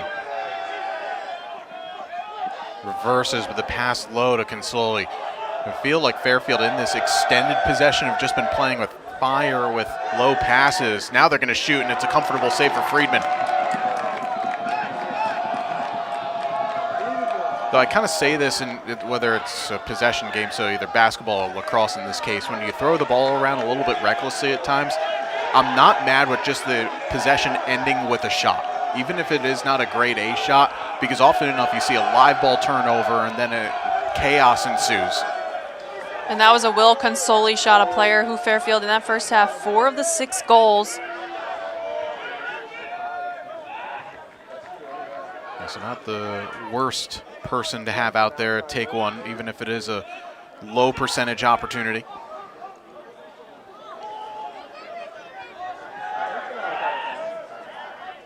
Cashin, Grogan. Fairfield defense looking in a zone. Rather than that man-to-man defense they were playing in the first half. This is the first time Yale have gone against it really here in a settled sequence in this third quarter. Down to 15 on the clock. Luke Pascal reverses, shot block. Austin McClintock stepping into that one. That was a good defensive possession from Fairfield. It took Yale a couple of seconds there to find out that Fairfield was in the zone. Zone versus man-to-man defense does change up your offense some. Changes up the style you want to play. Fewer 1v1 dodges, more ball movement, finding the open guy in front of the cage. And the ball movement, that won't be a problem for Yale, but it is having those couple of guys on top of the crease to make those cuts to create the separation. That's where Yale will have to readjust. Akupski gets space and scores. John Akupski making it a 1-goal game. Third straight goal from Fairfield to open this third quarter. This time it's Akupski. Another 1v1 dodge from Fairfield. He starts the stick in his left hand, that face dodge over, and he's just gonna get all the time and room. No slide for Yale. The Fairfield offense did a better job spreading out there to give their guys room to work, room to win their 1v1 matchups. And Fairfield has the players who can do that. It's not like they don't have the skill out there to win the 1v1 matchups, especially against a short stick. It's just a matter of giving those guys time and room to work. Daniel Davis winning yet another face-off. He's really figured it out here in this second half. 11 of 18 taken. Now a chance for Fairfield to tie it up. The last time it was tied was 4-4 at the end of the first quarter when Consoli bounced one in nearly the edge of the restraining line.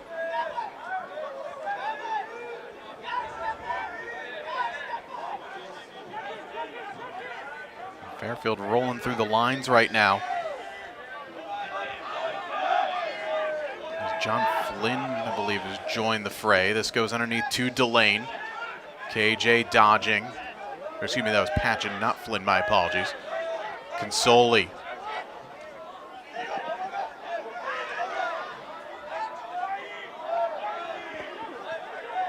Oh, a step. A good recovery by Pisano, slowing Gilbert down. Delane. And here comes a double, and KJ able to hang on to it. Great strength, pass in the middle. Turn it around, Consoli, it goes wide. To respect the creativeness right there by the goal scorer, but he had no backup behind him. Oh, if you're Fairfield, you want to make sure you have backup behind. All players were top of that goal line extended, so ball goes to the goalie. But Fairfield again creating chaos in the midfield and losing his balance. It was Cole Cashin, but a foul comes on Fairfield. It's going to be a hold. Oh, and the Fairfield fans are not happy about that call. Huge swing of momentum. So it's just a lot of guys fighting for the ball. They're going to get a hold on Fairfield.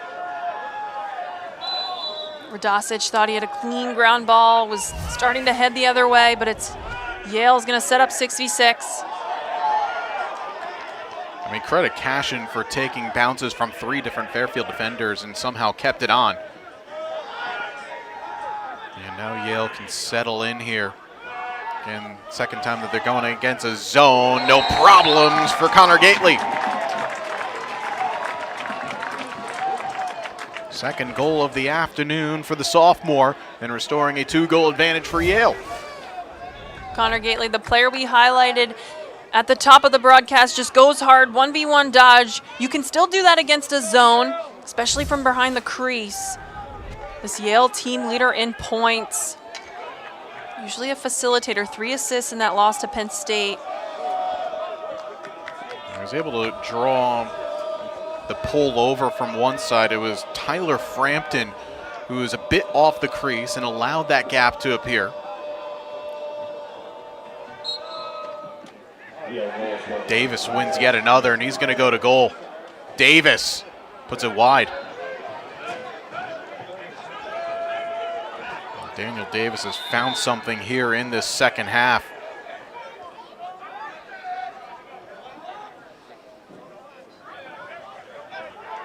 When it seemed like a moment for Yale back in the second quarter that they were starting to run away with it, Fairfield a chance once again to get it back to a single-digit game.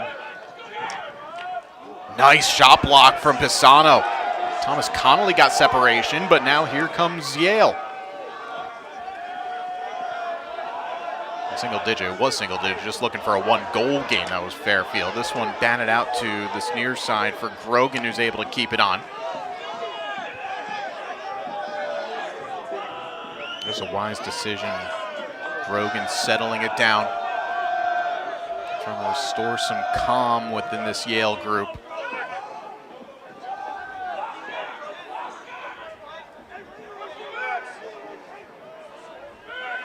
Blakicki back in there. There's 43, first year from Warren, New Jersey.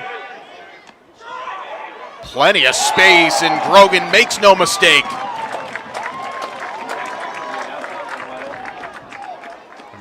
He had no defender within 5 yards of him. He had time to pick out the spot. Sean Grogan, third goal of the afternoon. Give this lefty time and room. Such good placement off stick side of Hirsch. Grogan, just a freshman. So composed out there, so confident with the ball in his stick. We've seen him attack from behind, that time up top, inverting the defense a little bit. Proving he can score at any level of the field. I'll tell you this much, and this is when I had the chance to speak with Coach Shea a couple of weeks ago before the BU game, and my partner, Pat Reed, asked him the question that probably a lot of people were thinking. Grogan, remind you of anybody familiar in that Yale historic area of high scores? I want to be Ben Reeves. He has a lot of qualities that Reeves brings to the table. Again, you talk about just a young first-year player. Good trajectory right now.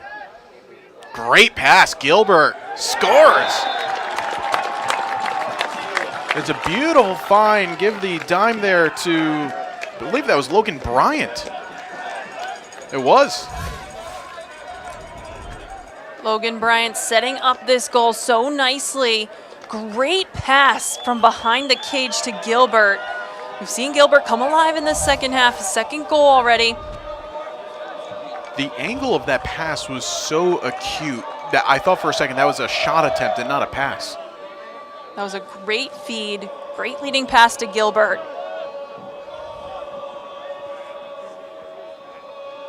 Fairfield a +2 in this third quarter. This has been their best scoring quarter of the season. It's still being battled for the ground ball as Mahalik comes away with it. And Fairfield have outscored their opponents, including in this game, in the third quarter at 23-8. And I asked Coach Baxter about this specifically pregame, about Fairfield and this. He's looking for consistent 60 minutes. So what is it about the first and the third quarter that's been the difference? It wasn't really anything that he could point quite to specifically, but again, it comes back to, can you take information on whether it's pregame or at halftime and then carry it through the rest of the half, not just for a small spurt of time. Because then you look at Fairfield in fourth quarters, they've got a -8 in the scoring margin. Yeah, it seems this Fairfield team, whether offensive or defensively, able to execute the scout coming in the first quarter or able to execute the halftime adjustments. There's no real adjusting to stop that effort from Blakicki. That one was almost bowled across the turf. Yale restoring back that 3-goal lead. It's been Sean Grogan with the ball in his stick, setting up the offense. This time, he finds his teammate, low angle shot, drops his stick low. Hirsch has been unable to come up with those saves. Yeah, right now, Hirsch, 4 saves, all of which coming back in the first half.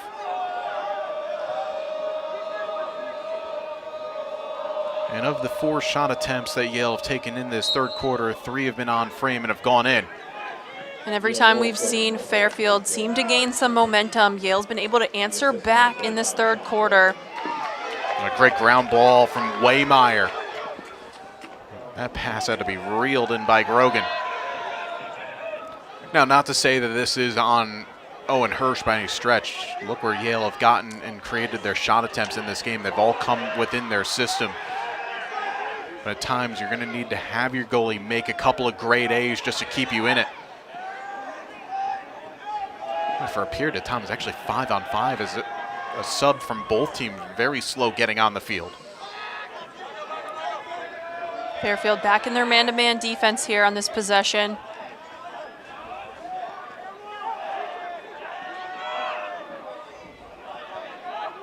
Nick Boudreau scored early in this game, just his second of the season.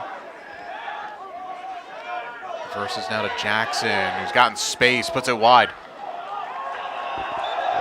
I think something that Coach Baxter and his staff will look upon prior to the Dartmouth game on Tuesday is just the amount of separation that Yale attackers have gotten.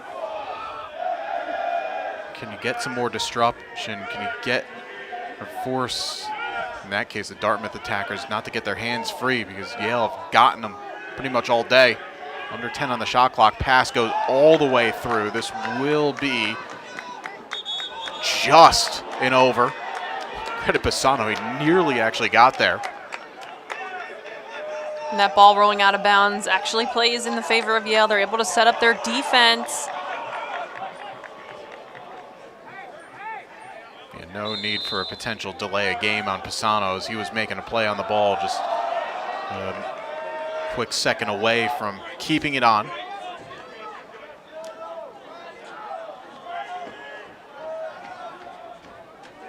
Pisano hacking and whacking at Gilbert. Fairfield will reset in the far alley. Kupski back with Lamperin. Beats a double. Great trail check from Mahalik. And now Yale are off to the races. When Consoli was asking for that ball to be continued, moved over to him, and never came. Here's Grogan with space. Oh, it looked like he kind of lost the handle for a second there. Not the worst decision, though, because, again, Yale can slow things down.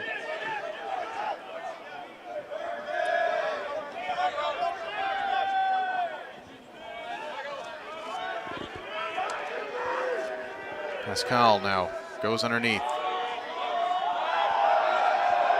Gately.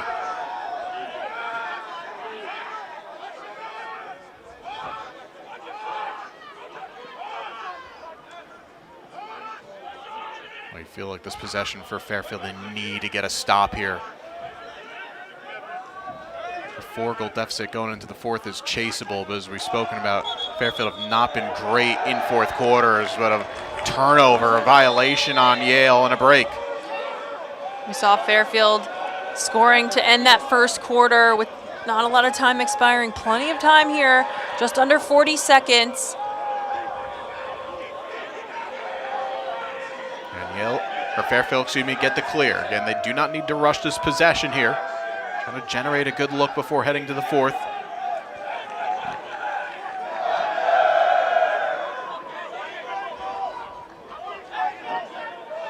Moore trying to isolate. Moore reverses. Consoli save Friedman. Well, it was Consoli who had Ben Friedman's number back in the first half, but Friedman now in double figures in saves here in this one. Long pass ahead. Hirsch had to knock it loose, and that will do it for the third. As Yale, they absorbed an early run from the Stags, but re-up their lead back to 3 as we exit quarter 3 and head to the fourth. You're watching Fairfield Men's Lacrosse on the Stag Sports Network.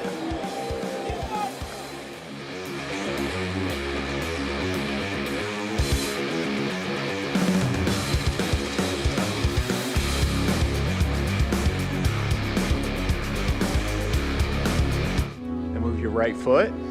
There you go. This young girl's breakthrough, just being a You kid, got this. was made possible Nice. by another breakthrough. The discovery of a game-changing drug that's delaying the onset of type 1 diabetes for years to come. That's the pioneering research of Yale School of Medicine delivered through Yale New Haven Health. Together, we're powering breakthroughs with the greatest of care. Why is the U.S. ski and snowboard team proud to have Headlam as their official non-alcoholic beer sponsor? Because when you're bombing down a mountain at 100 miles per hour with only spandex and lip balm for protection, you definitely don't want a buzz. You want cold, crisp, great-tasting American beer without the booze. Because staying upright is kinda important, right? Headlam, brewed to be wild. Take a look at the upcoming schedules for both of these teams. First for Yale, they open up the league on Saturday with nationally ranked Princeton coming to town. Princeton currently ranked 3rd in both the USILA and Inside Lacrosse poll. Then home to Penn as well before a road trip to the defending national champions Cornell. And then they'll stay up in move over into New England to take on Dartmouth. Again, you're going to hear ranked and ranked and ranked and ranked because that is what Yale are facing pretty much the rest of the way. Speaking of Dartmouth, that is Fairfield's next opponent on Tuesday night under the lights here at Rafferty Stadium. That's going to be starting at 7 p.m. You can watch it here on the Stag Sports Network. And then this 3-game homestand will wrap up with Hampton on the 14th, That begins league play before Fairfield take on Drexel, which is the team that knocked the Stags out of the CAA tournament last year before hosting Stony Brook at the end of the month. Fairfield in the white jerseys going from left to right on your screen, chasing 3. Yale started the season with the loss to Army, lost last week to Penn State, had 2 wins in the middle at home to Marist and BU. Trying to get a road win, which would be their first of the season, but a hold on Nick Waymeyer will give the first possession of the last quarter to Fairfield.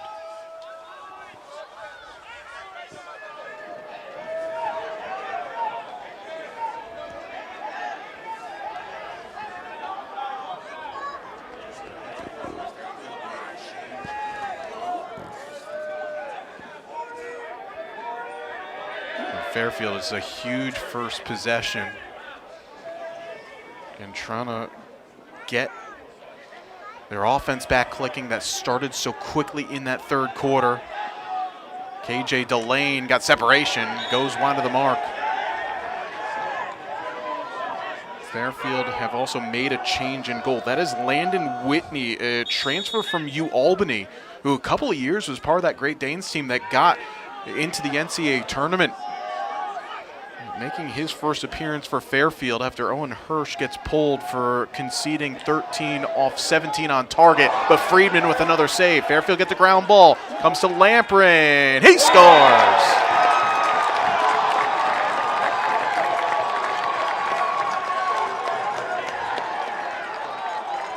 Good start for Fairfield in this fourth quarter. Devin Lamprin, another situation where he uses the pump fake to his advantage. He could have shot this ball right as he caught it. See Friedman there making the save. He could have taken that shot right here. Uses the pump fake, gets a better angle, and then whizzes it by Friedman. Fairfield, the team we saw in that third quarter, come out hot. 3 straight goals. It was the second quarter that got them into trouble. That was the 6-2 quarter in favor of Yale. So good sign for Fairfield here. A face-off win turned right into a goal to start this fourth quarter. Again, a big face-off here as Daniel Davis has gotten hot in this second half. Everyone's still scrambling for the ground ball. Alex Meyer thought he had it, and then Yale comes away with it by way of Gaetano Cicatello. But now a turnover, and Lamprin, oh, he thought he had it, but in fact it's going to be a foul on Lamprin.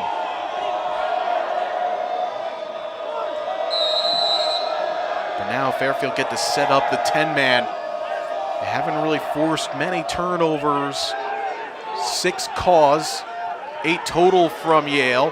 Breaking it cleanly was Moynihan. In the middle, the shot goes wide. The first effort on goal towards Whitney, who just checked in. The last time Landon Whitney played in a game was against Cornell last year. April the 1st, played .351 in relief. His last start was against Virginia back on March the 18th. Made 17 saves in that game, a 12-9 loss. As I spoke about, the replacement goalie for Fairfield with multiple NCAA tournament game appearances. Took on Sacred Heart in the opening round in 2024. That game made 12 saves, then 10 against Notre Dame in the first round. So a guy that Coach Baxter bringing in for experience, maybe with an eye for the future as well. But the future is very much in the present here, as Fairfield trying to claw their way back from a 2-goal deficit.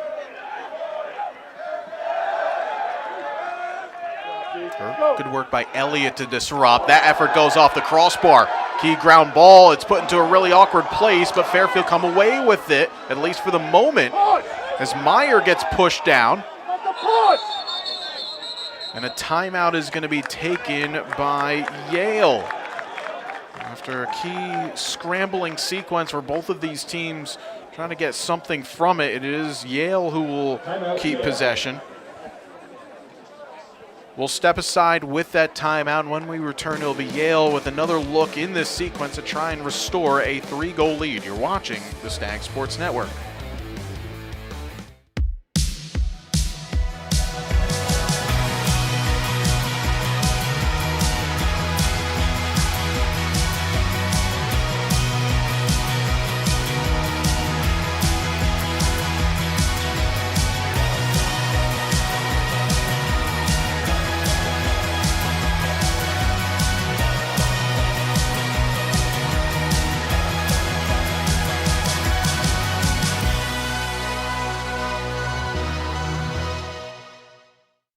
Illicit Brewing Company in Fairfield, Connecticut has everything you need for a night out.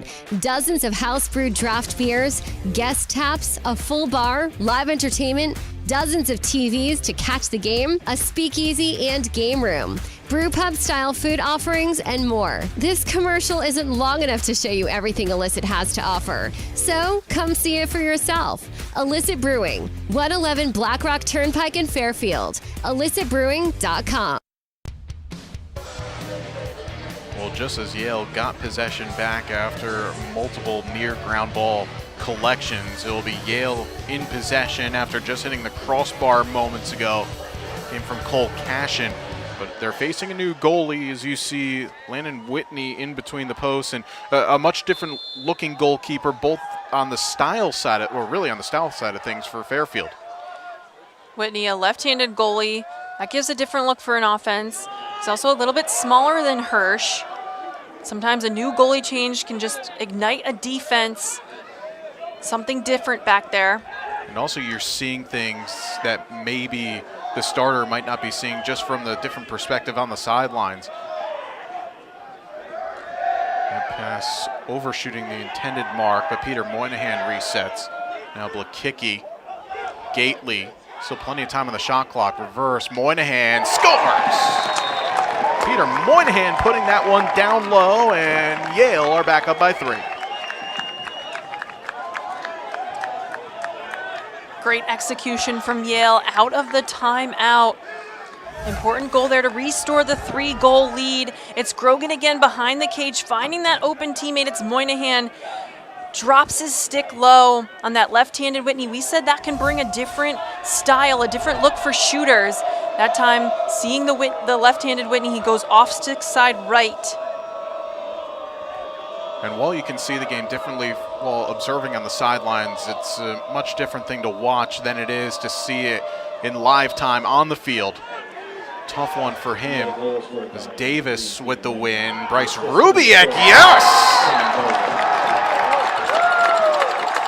The Berlin, Connecticut native's first career goal. And it came right from Daniel Davis winning it. Daniel Davis has been huge in the second half, gaining possession for his team. This time the Fairfield Stags going quick in transition. Excellent shot there. We see how quickly goals can be scored in the sport of lacrosse. From face-off whistle to score, less than 6 seconds. So if you're Fairfield, a 2-goal deficit is almost nothing in the sport of lacrosse.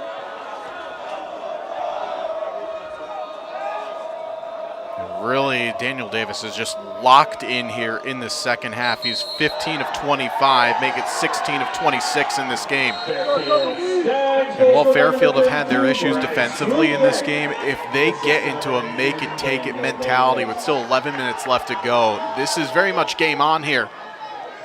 But Ben Friedman has been a tricky riddle to solve if you're Fairfield. Friedman, 12 saves off 24 shots on goal. And if you're Fairfield, the best defense you can put against this Yale team is not allowing them to have the ball. The best defense is possession. At this stage in the game, in the fourth quarter, 11 minutes left, not give the Yale offense a chance to possess. Kupski now with Lamprin. In Fairfield, they don't need to rush the shot selection. They just have to find the right one. Rob Moore looking for any help off the ball as Mahalik has chased him down. Moore reverses of Kupski. Dodges but lost his balance. This is where you need to find Consoli, who's been the steady hand today. There's 4 goals in the first half as Kupski high and wide.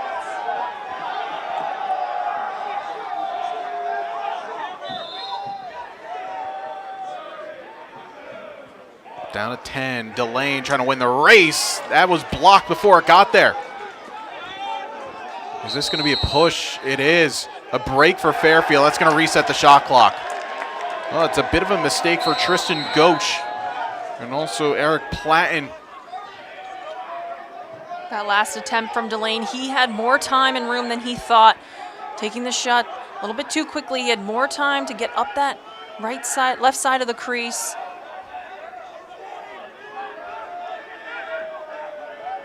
Connolly trying to reverse. Konrad Miklaszewski doing a really nice job not allowing that pass to come. More inside move. Pass is deflected. Lamprin missed it. And Pisano with the GB. That's a great defensive stand for Yale. Yeah, longer possession for the Yale defense. Fairfield got that shot clock reset on the push. Good for the Yale defense to stand tall.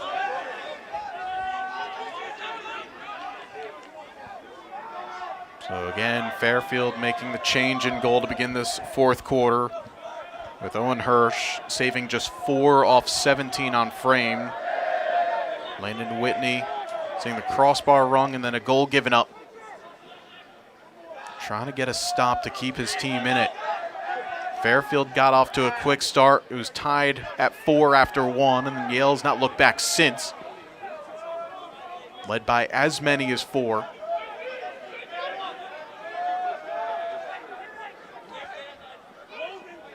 Gately patiently waiting.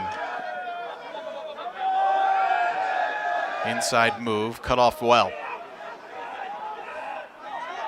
Grogan against Radosic. This is the matchup we've all wanted to see today. Comes to Jackson instead with 8 on the clock.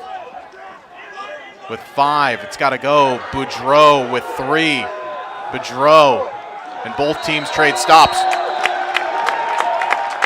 Back-to-back defensive stands. Both of these defense locking down in this fourth quarter.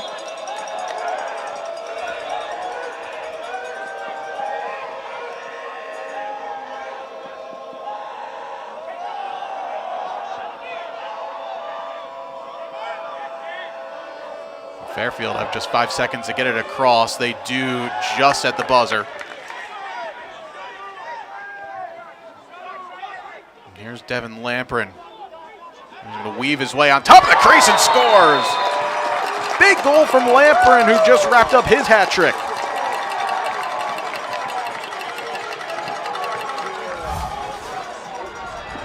Devin Lamprin, 3rd goal of the day. Just using his body to his advantage, cutting off that defender, then using his left hand, dropping it low. Those are the shots that Fairfield has had success when they've been able to get all the way to the top of the crease. Super hard for Friedman to read. And if you're Lamprin, 3rd goal on just 6 shots. And you brought about the size for Whitney on one end. Basically what we got on the other end was a basketball big-little situation where Lamprin was able to find the mismatch going up against a very tall Ben Friedman in goal and just released low and stayed low. But Yale winning the face-off. Ben Cuomo able to get it to the wing. Fairfield was able to get it 10-9, just that 1-goal deficit in the 3rd quarter when they burst out and scored 3 straight. This is the closest they've been since. Every time Fairfield scored, Yale's had an answer, though. The last possession for Yale, it was a shot clock violation, so they don't want to have a repeat of that in a possession that just really never got started.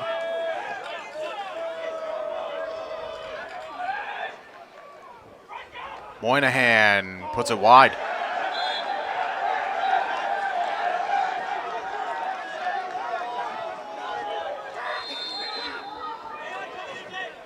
Still with plenty of time in this look, as Yale as a team this afternoon now with 32 shot attempts. Fairfield with 10 more. Again, just being efficient with the rock. Gately's got Pascal. Pascal pulled that one wide of the mark.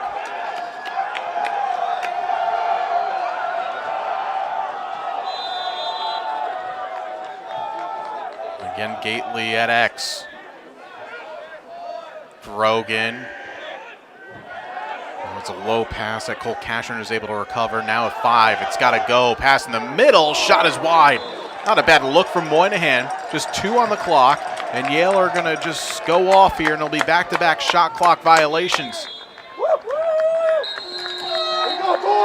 Great defensive possession for Fairfield.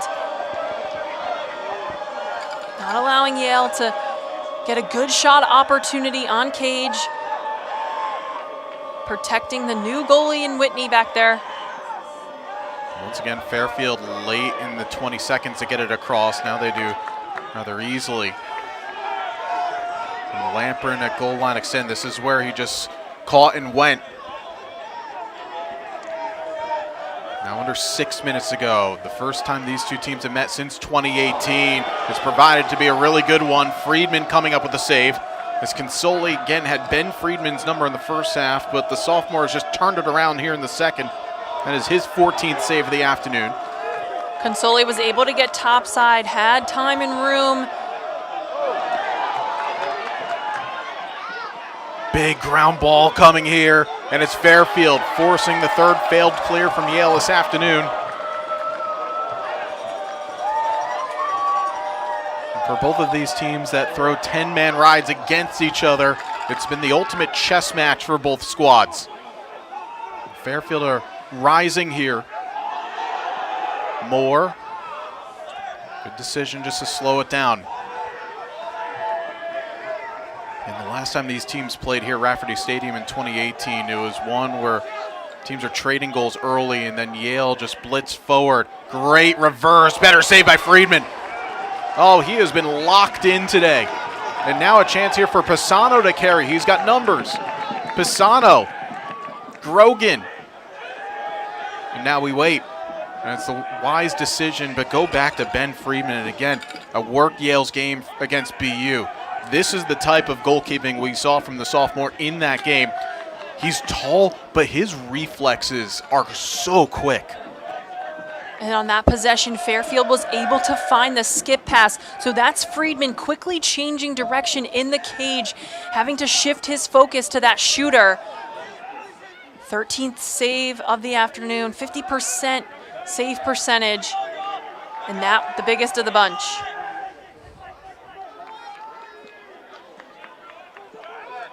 Oh, that shot took a deflection. Blakicki was asking for one more ball reversal, never got there. Grogan with the look. Grogan with 6 points on the game. Give him now 18. This is the most that he's had in a game in his short collegiate career.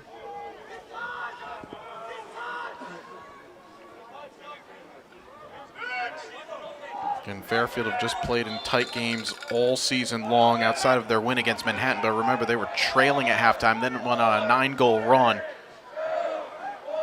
Yale have not been in a lot of close games this season, albeit early, but still, good test for them.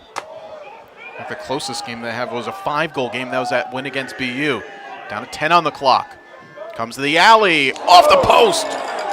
David Anderson ringing iron, but it'll stay with Yale. And Yale gets a new 60-second shot clock because that ball hit the post, and Yale was able to win the run out. It was a great reversal, and Anderson, who has a goal on the day, we'll take a look at it here, millimeters away from making it a 2-goal lead. And it's going to be Coach Andrew Baxter who's going to use a timeout here. The decision just to give his defense a little bit of a breather with 3.5 to go. A good timeout there. As you mentioned, give that defense a breather. They got a new 60-second shot clock.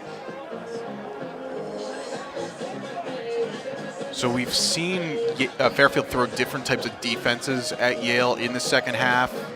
It was a man that just wasn't working in the first half threw a zone, threw a little wrinkle into Yale's offense. They figured it out. Have gone back to a man. I'm not going to say that it's quite worked out, but it's at least done enough to block some shots and force long possessions to create shot clock violations. This is where, if you're Fairfield, you need your likes of Radosic and company to step up and make a play. And we've seen the last couple of possessions for Yale offensively. They've gone late in the shot clock, trying to take some time off the clock as we're under 4 minutes and they hold that 1-goal lead. So Fairfield able to kind of wean that shot clock down. But in those last 15 to 10 seconds of the shot clock, Fairfield really needing to clamp down. I think if you're Yale here, ball definitely starts in Sean Grogan's stick. He's been everywhere today. 3 goals, 3 assists. He's been the prime facilitator of the offense. But the good news is for Coach Shea, if it's not him, they've got balance all over. There's 12 different Yale players today that have registered a point. So there's no need to force things if it's not on for Grogan. Gately with 2 goals and an assist. Moynihan also has a pair as well. We said that this game would be a great litmus test for both of these teams right before conference play begins, and that's exactly what we have gotten here today. For Fairfield specifically, they know once CAA play comes about, that league is just traditionally a 1-goal league. Every game is going to come right down to the wire, so Fairfield in a season where all they've played is basically 1-goal games. This is nothing new for them. For Coach Andy Shea and his staff, they're learning a lot about their group right now, because again, the closest game they've played this season was a 5-goal win over BU a couple of weekends ago. You want these scenarios to play out, especially when Ivy plays Storts next weekend. Dylan Blakicki. More reverse, and here it is to Grogan, and one of the many young players in this attack. Anderson made that cut. Gets reversed to Gately. Now Blakicki. Reverses. Moynihan. Grogan. Still plenty of time left on the clock. Pascal. Trying to create separation. Caston took it away from him. Moynihan. Closed down well by Alex Meyer.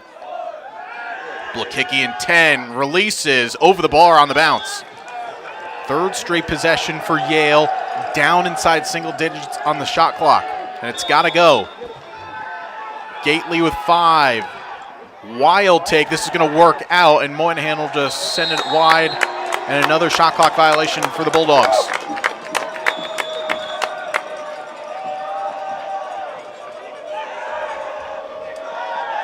So another opportunity here for Fairfield to try and tie it. Both teams still with 1 timeout left to go. You figure it's going to be held in the back pocket just to see how this possession plays out. Yeah, if you're Fairfield, get your personnel on. Get settled. No need to rush here. 2 minutes, 50 seconds left on the shot clock. John Akupski with the inside move, reverses. Lamprin faking. And Lamprin completed his hat trick a few minutes ago, game time. Comes back to Will Consoli. 4 goals off 11 shots. 4 of 6, though, to begin the game as Delane goes underneath. Remember, KJ got the winner inside of 100 seconds left last Saturday against Providence. Moore, under 20 on the clock. Moore scores! A brilliant solo effort from the grad student, and we're tied.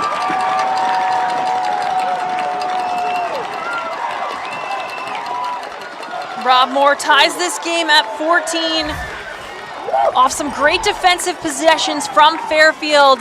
This is just pure will. Rob Moore dodging. 3 Yale defenders just willing to the cage. Goes right over the shoulder of Friedman. And now the Fairfield fans come to their feet as they have erased a 4-goal deficit that they inherited back from the second quarter. 94 seconds left to go. There will still be more than 1 possession to finish this one off. The way that Daniel Davis has been facing off, Fairfield are feeling good about their prospects. It is still loose. Davis had it. Violation, Yale. And Brindley, important how much time came off that clock. There is now a 7-second differential game to shot clock. Fairfield, they can't hold for the last, but they'll get the last good look in this 4th quarter. Yep, if you're Fairfield, take this shot clock all the way down.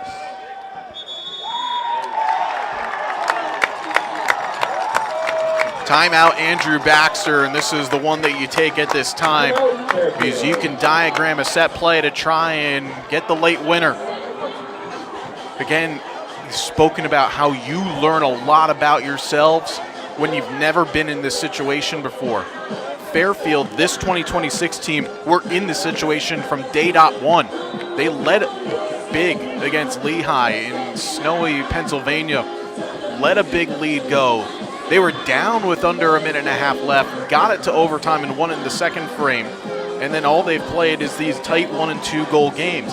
For Yale, this is the first time that they have been in any sort of a fight like this, especially after having a lead. So Andy Shea, while you never want to obviously lose a game, you now can bank a lot of information before Ivy play begins next week, but he needs his defense and Ben Friedman to come up with a stop. Fairfield, we talked about some of the inconsistencies so far through 5 games of this 2026 season. We've seen them in some quarters outscore teams by a lot, and then in other quarters, you know, they're the team that's trailing and chasing. In this fourth quarter, it's been all Fairfield. 4 goals to 1. Yale was able to build a 3-goal lead, and then it's been Fairfield able to crawl back.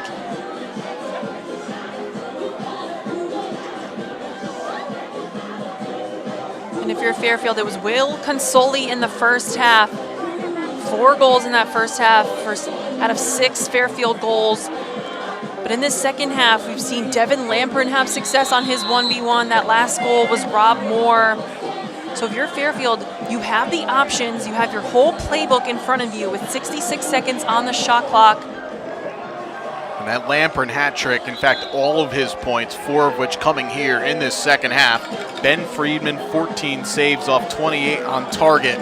So he has had the day that he needed to have. You can say for both teams, at times this has not been one for the defenses, but Fairfield locked it down with 3 straight shot clock violations.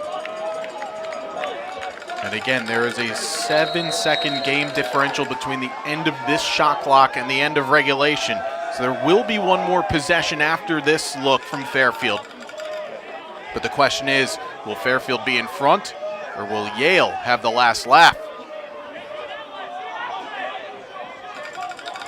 The man that scored the game tire, Rob Moore, will reverse it back to John Akupski, who's drawn a short stick. That's Quinn Crotty.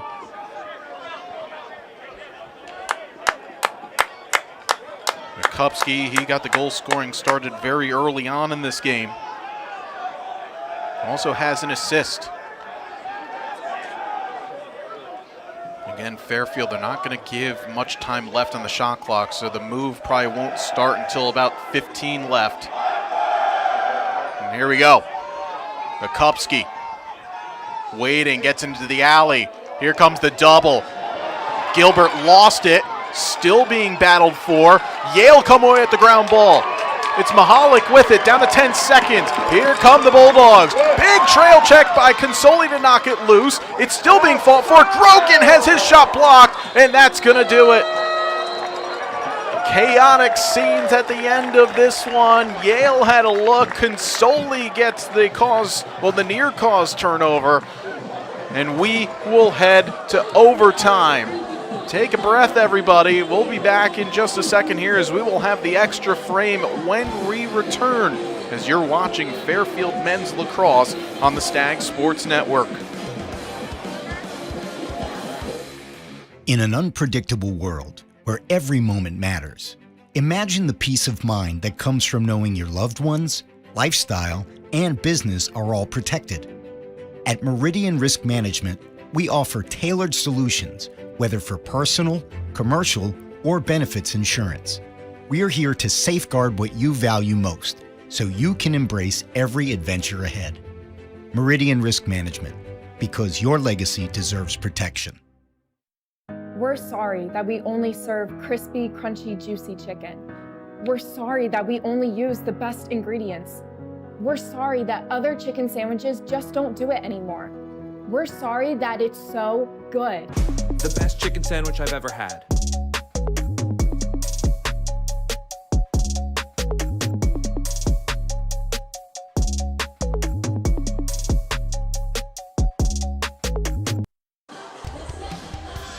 We've got an extra frame coming up between 2 Connecticut rivals who have not squared off since the year 2018. The last time Yale and Fairfield have gone to overtime, you had to go to what was an absolutely Arctic day in New Haven, Connecticut. It was back on March the 11th of 2017, where in the second overtime period, Ben Reeves finished off a pass from Matt Gaudette to get the winner. As we often said, these games are usually decided by the narrowest of margins. The only time that Fairfield won was here, albeit not quite here. It was back on Old Alumni Field, but Fairfield won it 12-11. And that came off of Eric Warden. Minute 26 into overtime from Colin McClendon. So here we go, golden goal. And it's Yale who win the faceoff by way of Ben Cuomo. And Fairfield changing goalies to begin the quarter with Landon Whitney in between the posts, relieving Owen Hirsch. Whitney has not made a save. He has only faced one shot on target. That went in.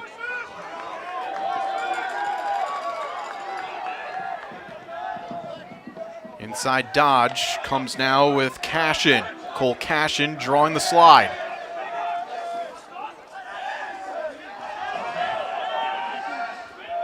Moynihan to the alley. Reverses. Nice inside move. Gately now, pass in the middle, and Yale wins it! Peter Moynihan in overtime! And the Bulldogs win 15-14.